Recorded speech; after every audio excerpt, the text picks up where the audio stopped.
Bonsoir tout le monde, c'est Stéphanie pour Karma Scrapbooking, donc j'espère que vous allez bien. Ce soir, je vais vous présenter une petite technique super facile qu'on oublie souvent quand on fait du scrapbooking parce que des fois, on cherche à se compliquer la vie, à faire beaucoup de choses vraiment hors contexte, alors que de retourner aux techniques vite, simples, ça peut faire l'affaire. Donc, je vais travailler la technique de Resist sur une étiquette. Ça vous prend pas beaucoup de matériel. Aujourd'hui, je vais utiliser les encres les Chalk Edger de Prima que vous pouvez avoir avec la boutique, bien évidemment. Je vais aussi utiliser un pochoir qui est de Teresa Collins. Donc, moi, je les avais déjà sélectionnés. C'est un ensemble de 3 pochoirs qui vient dans ce paquet-là. Puis, je les adore. Donc, on va travailler avec ça. On va également avoir besoin d'un fer à embosser, de la poudre à embosser claire, puis ensuite quelques ornements. Si vous avez des encres, que ce soit en vaporisateur ou en Distress Ink, comme ce que je vais utiliser. Alors, on va se lancer. Donc, première étape, je vais mettre un papier brouillon juste ici. Donc, avec mon pochoir, j'ai décidé que j'allais faire plusieurs lettres ici. Donc, avec l'encre, on va aller taponner. Mon Dieu, ça paraît qu'elle est neuve. On va aller taponner sur le pochoir pour que le motif s'imprime bien.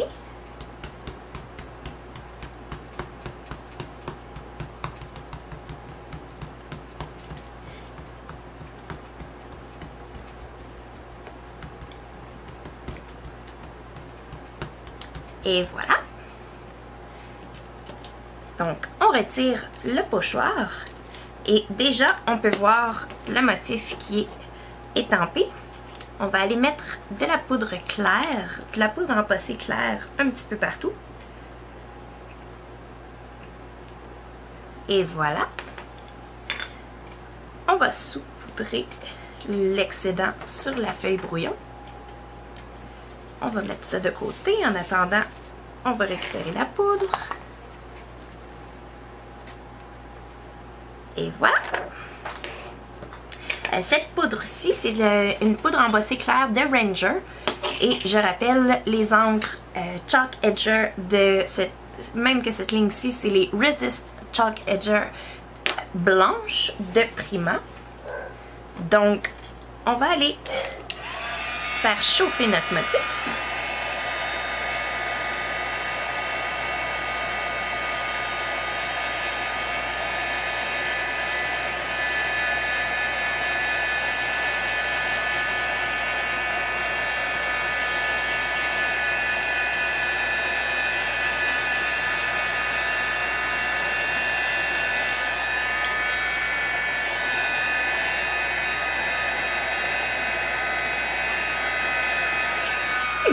Je me suis brûlée au passage, comme ça m'arrive tout le temps.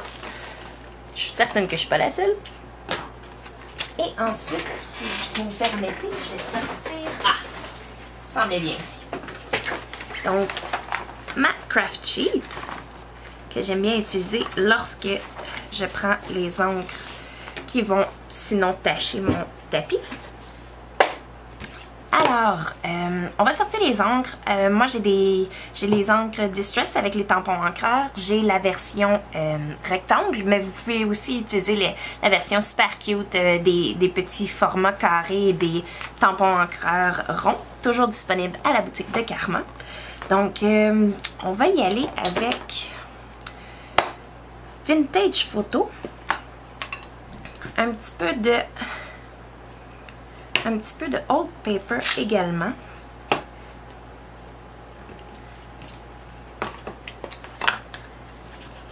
Avec un tampon neuf en plus. Donc, avec les encres Distress, on va toujours de l'extérieur vers l'intérieur avec le tapis. Puis là, comme vous voyez, à force de mettre de l'encre, de couleur, mon motif embossé apparaît. Donc déjà, ça peut être super cute juste comme ça. pensez-y, cette technique-là, ça peut faire tout simple avec juste un nom écrit avec une étiquette pour Noël, que ce soit pour n'importe quel cadeau d'hôtesse. Vous pouvez vous en faire plusieurs à la suite. Ça peut vraiment valoir la peine. Je vais aller ajouter un petit peu de couleur ici sur les côtés.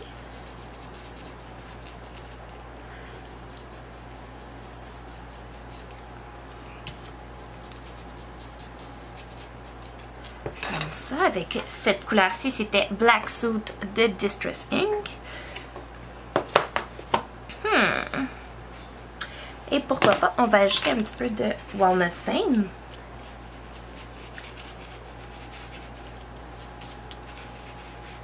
Ici et là. J'ai vraiment pas un pattern particulier en tête, je veux juste laisser aller.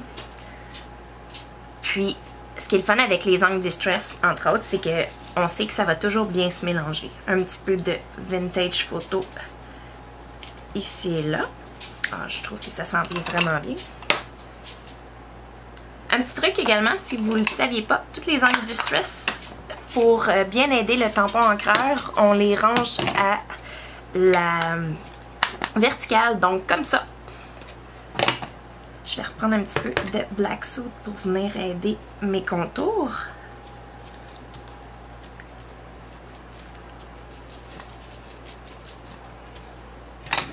Et voilà. Et ensuite, j'avais présélectionné des ornements que je voulais ajouter à mon tag. Ici, on a un ensemble qui s'appelle Film Strip, un ornement de, je vous dirais, plastique vinyle qui est fait par Tim Holtz, encore une fois, que vous pouvez avoir à la boutique. Je vais prendre mon pic ici. Je vais ajouter une attache parisienne. Vous avez peut-être remarqué que sur mes cartes, j'utilise énormément d'attaches parisiennes. Pour une autre chronique, je vous ferai la différence entre sans attache et avec attache. Donc, les attaches parisiennes que j'utilise cette fois-ci, c'est encore un produit Tim Holtz. Ce sont les Long Fastener de Tim Holtz. On va couper l'excédent ici. Voilà. J'avais également déjà une image qui était déjà mise en couleur de Crafting Kimi qui s'appelle Hélène. On va la découper avec des ciseaux fins. Ces ciseaux-là, c'est les ciseaux de Cutterbee que vous pouvez avoir à la boutique. Et à date, j'ai pas trouvé de meilleurs ciseaux de précision que ça. Et tellement que quand j'ai cru qu'il allait être discontinué, j'ai été courir à la boutique pour m'en acheter une deuxième paire. Donc, ça vous dit à quel point j'aime ces ciseaux-là.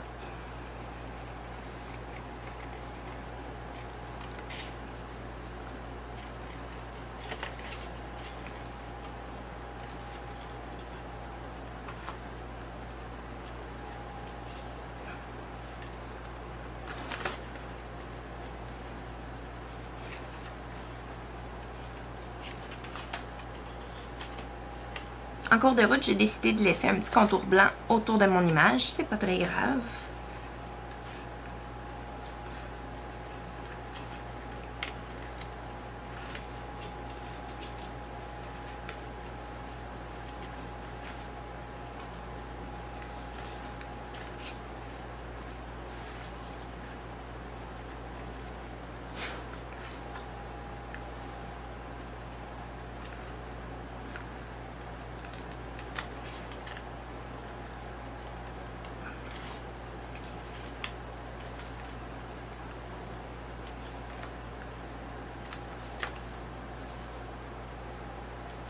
Et voilà. On va découper avec un X-Acto le centre de l'image.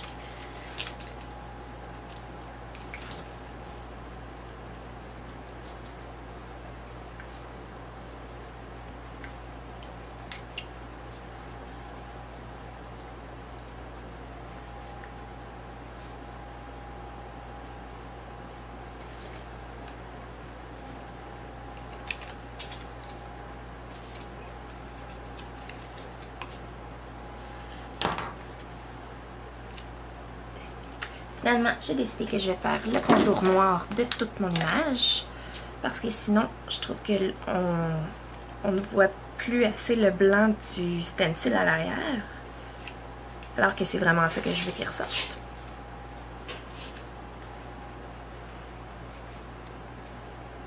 Ça, c'est un autre truc. Présentement, ce que j'utilise pour faire le contour de mon image, c'est un crayon à double pointe Tombow. Vous pourriez prendre n'importe quel crayon feutre noir. Moi, c'est celui que j'ai toujours utilisé et que j'aime beaucoup. D'ailleurs, j'ai déjà fait une autre chronique concernant le détourage avec ces produits-là.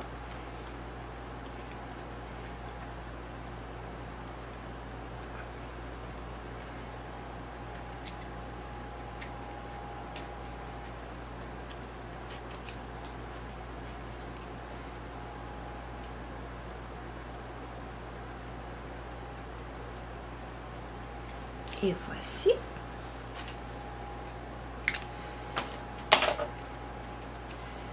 Donc, j'ai mon image. Un petit badge Cuts to Love parce que j'adore ces produits-là. Vraiment, je trouve que c'est un ornement qui est très versatile, qui se met autant sur des pages que sur des étiquettes, que sur des cartes. Et que vous pouvez toujours commander avec Karma.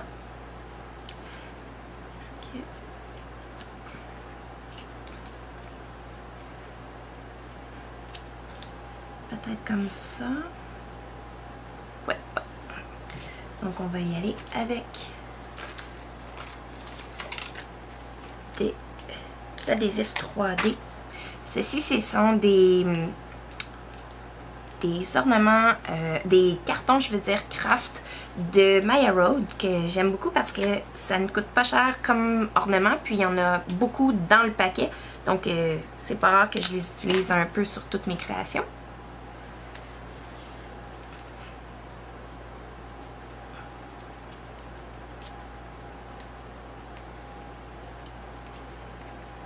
On va pouvoir mettre ça ici. Oh! J'ai perdu mon...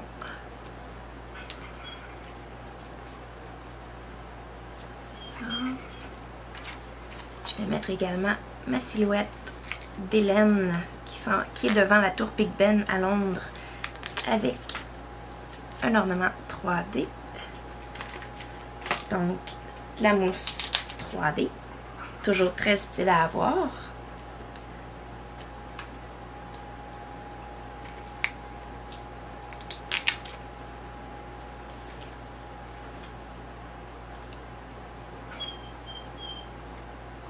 Est-ce qu'on pourrait mettre notre tag?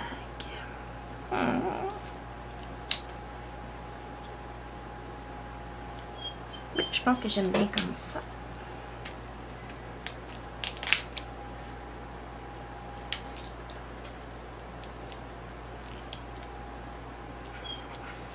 Et pourquoi pas terminer avec quelques rubans. Je ne sais pas si vous êtes comme moi, j'ai toujours plusieurs bouts de ruban qui traînent ici et là. Donc, je les ramasse dans un beau grand sac Ziploc, comme on dirait, à la bonne franquette. Puis, des fois, je pige pour essayer de me sortir des bouts qui peuvent coexister ensemble. Puis, d'habitude, ça donne quelque chose de pas si pire. Faut se laisser aller, faut essayer de pas trop contrôler.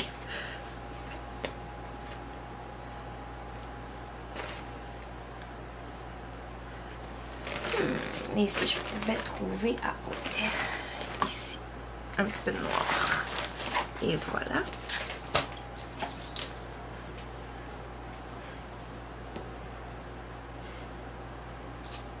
Donc, ici, j'ai pris plusieurs rubans.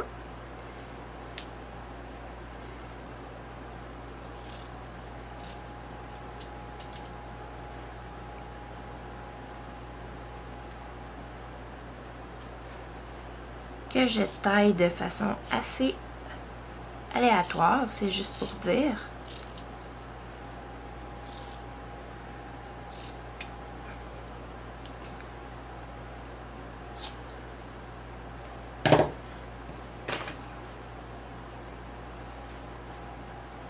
On va venir les mettre devant notre trou juste ici.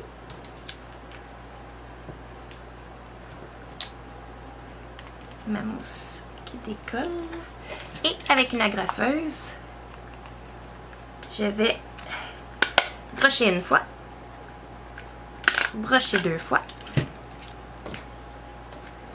Et là, on va pouvoir tailler nos rubans comme il faut. Donc, vous voyez, c'est un projet qui est vraiment pas compliqué. Donc, vous avez vu la technique de résiste. Vous avez vu comment faire un joli tag vite fait, bien fait. Puis, voilà, c'est tout ce que j'ai à vous dire pour la chronique d'aujourd'hui. Merci, bonne journée!